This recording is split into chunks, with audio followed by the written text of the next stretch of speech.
Video ini dibuat untuk memenuhi nilai tugas UAS pada mata kuliah Media dan Sumber Belajar dengan dosen pengampu Bapak Reza Lukmanda MA.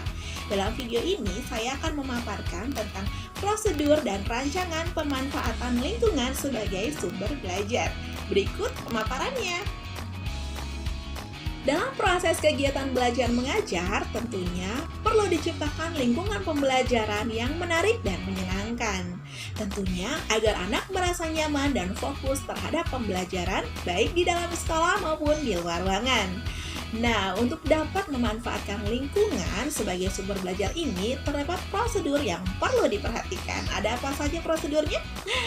Yang pertama adalah menentukan tujuan kegiatan pengembangan atau pembelajaran. Penentuan atau penetapan tujuan merupakan langkah awal yang sangat penting dilakukan karena melalui perumusan tujuan inilah pendidik dapat menentukan apakah yang menjadi target perkembangan atau perubahan perilaku anak apa yang diharapkan dicapai oleh anak. Kemudian yang kedua, ada penentuan objek lingkungan yang akan dipelajari atau dikunjungi. Dalam hal ini, objek lingkungan yang akan dikunjungi atau dipelajari perlu diperhatikan keterkaitannya dengan tujuan atau kemampuan yang akan dicapai.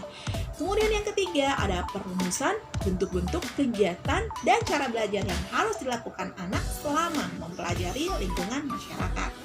Misalnya saja, anak diminta untuk mengamati sesuatu, mencari benda-benda, menggambar, menirukan, mengikuti petunjuk pendidik, atau bentuk-bentuk kegiatan lainnya yang sesuai untuk anak usia dini.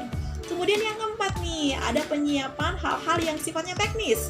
Hal yang sifatnya teknis ini kerap kali sangat menentukan keberhasilan dalam memanfaatkan lingkungan masyarakat. Misalnya, membuat tata tertib yang harus dipatuhi anak selama mengikuti kegiatan, serta membawa perlengkapan yang harus dibawa pada masing-masing anak atau kelompok.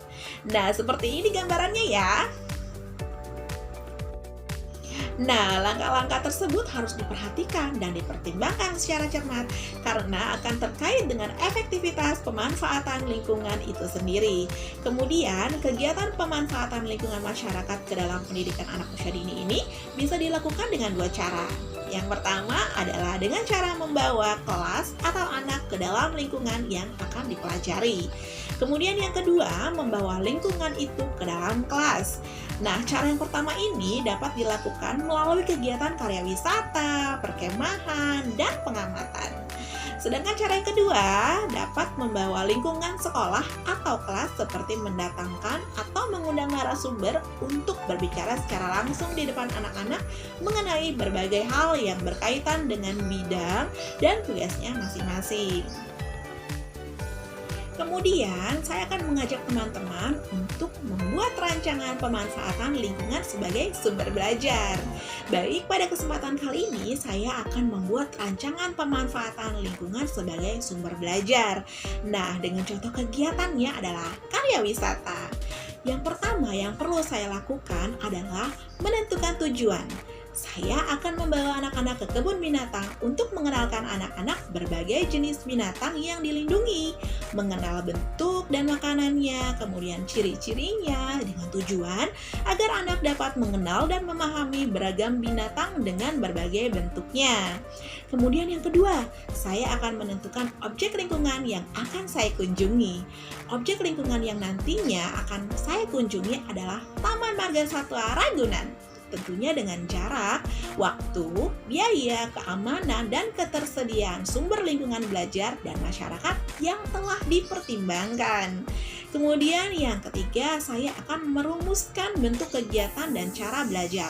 Tentunya saya akan mengajak anak untuk mengamati jenis dan bentuk binatang, menyebutkan ciri-cirinya, makanannya, mengikuti petunjuk, dan tata tertib yang berlaku di Taman Marga Satwa Ragunan. Kemudian yang keempat, saya akan menyiapkan hal-hal yang sifatnya teknis. Tentunya, saya akan membuat tata tertib kegiatan yang harus dipatuhi selama anak-anak mengikuti kegiatan dan membawa perlengkapan yang diperlukan, serta menyiapkan perizinan dengan sumber lingkungan masyarakat. Kemudian, terdapat penilaian hasil pembelajaran atau instrumen penilaian dapat berupa observasi, anekdot, pemberian tugas, dan catatan. Nah, itu tadi adalah prosedur dan rancangan pemanfaatan lingkungan sebagai sumber belajar yang telah saya buat. Demikian, apabila ada yang dikoreksi, mohon dikoreksi. Wassalamualaikum warahmatullahi wabarakatuh.